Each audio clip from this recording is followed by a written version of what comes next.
Do you want to unlock the secrets to becoming a productivity powerhouse? Then get ready for valuable insights I've got from reading not one, not two, but 10 productivity books and what I've learned from them. Hey friends, my name is Fabian. I'm a 19-year-old student and my journey is that I want to become as productive as humanly possible. I want to share with you actionable tips and learnings from all these books I've read and how you can implement them straight away in your own day-to-day life. As a bonus, I dove extra deep in the last 2 books and discovered uncommon insights that are really helpful. We'll cover everything, from time management techniques to habit building strategies. You'll learn how to supercharge your productivity and how to get done more in less time. So let's get started with the first book, which is The 7 Habits of Highly Effective People by Stephen Covey. This book had the most compelling insights with the greatest benefits for me personally. That's why I put it first. So let's talk about all the action points we get from each of the 7 habits in the book. And after each action point, I will provide you with a real-life implementation you can implement right now. Sounds great? Nice. Then let's get started. Habit number 1, be proactive. You have to take responsibility for your actions and you have to know what's within your control and what is not. So ask yourself, where do you feel helpless in life? And then try to come up with solutions on how you can take control of these exact situations. Habit 2, begin with the end in mind. Set clear goals and work towards them. This works when you start identifying your short, mid and long-term goals. Your short-term goals should be goals that are in this exact year.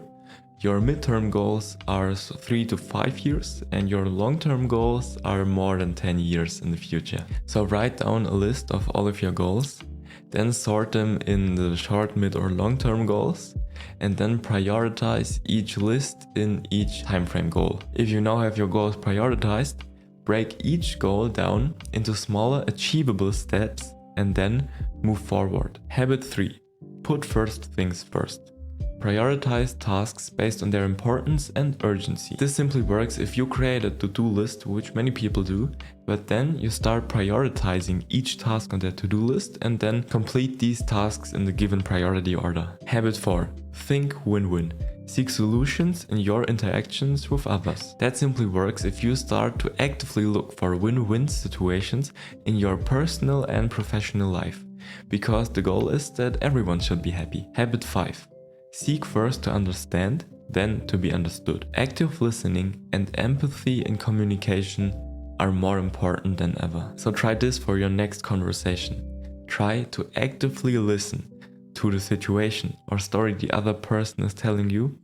Then try to switch perspective to the other person, what their thoughts and feelings are in this conversation right now, and only then you start to share your own perspective. This was a huge mindset shift for me because empathy is a really high valuable skill to have. Habit 6, synergize. Collaboration and teamwork is really powerful. So start by looking for opportunities in which you can collaborate with others, because a team effort is always easier than if you try to do everything on your own. Habit 7, sharpen the saw.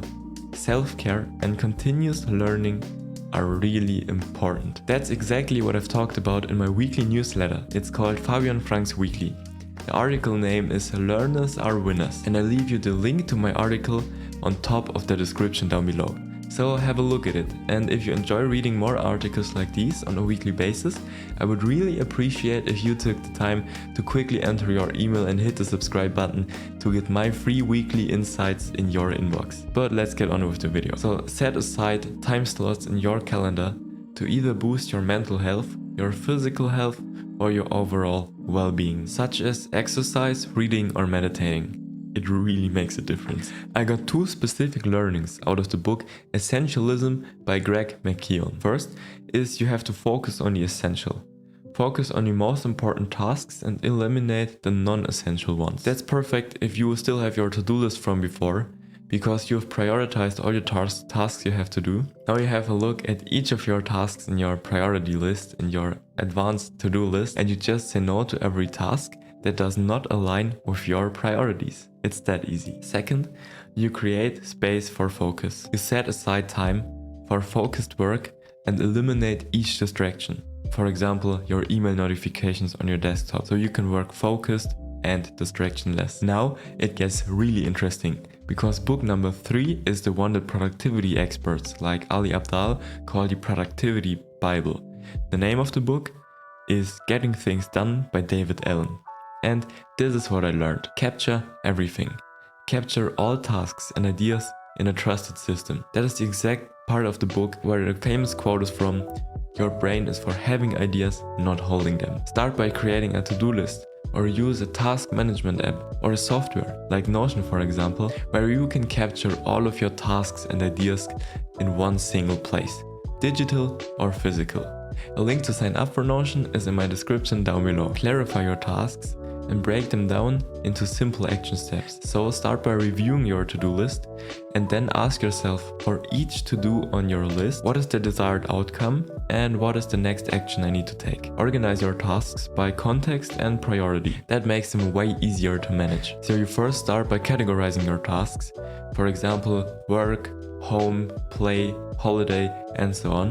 And then you prioritize your tasks in each context field. But this time, if you want to prioritize your tasks, you don't prioritize them from high priority to low priority. You make a list of important tasks, not important tasks, urgent tasks and non-urgent tasks, and then look for intersections between each of them. Review your tasks regularly, so you ensure that they are still relevant and still aligned with your goals. Have a look on your to-do list on a weekly basis and remove each task that is no longer relevant or no longer aligns with your vision. Take action on tasks as soon as possible to avoid procrastination. I've just released a video about how to beat procrastination in 1 minute, so pop it open in a new tab and have a look at it after this video. That can be accomplished if you start by tackling the most important or most difficult task first. This strategy is also known as Eat the Frog.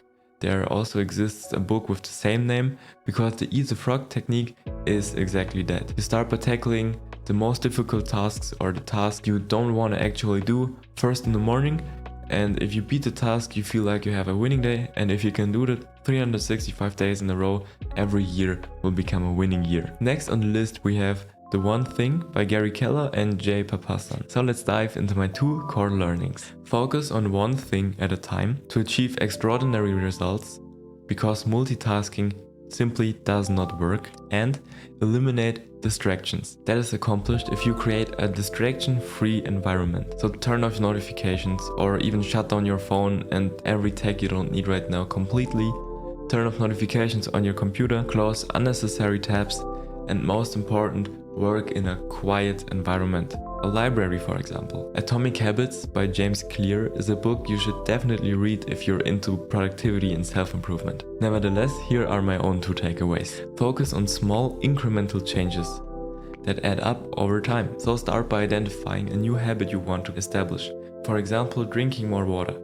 And then commit to it every single day. For example, if you schedule it in your calendar so you don't miss it. It is really that simple. Commitment is everything. Then you have to make habits visible and track their progress to stay motivated. That's why so many people use a habit tracker, and you can build your own, for example in Notion. You can find my Notion link in the description down below. Next on the list we have The Power of Habit by Charles Duhigg, with one key takeaway: identify keystone habits. These are habits that have ripple effects on other areas of your life. So start by identifying these keystone habits, for example exercising, which has many benefits in many areas of your life, and then start by committing to it every single day. Another productivity classic is Deep Work by Cal Newport. My learnings are the following. Cultivate deep work. Deep work is the ability to focus deeply on cognitively demanding tasks to maximize productivity.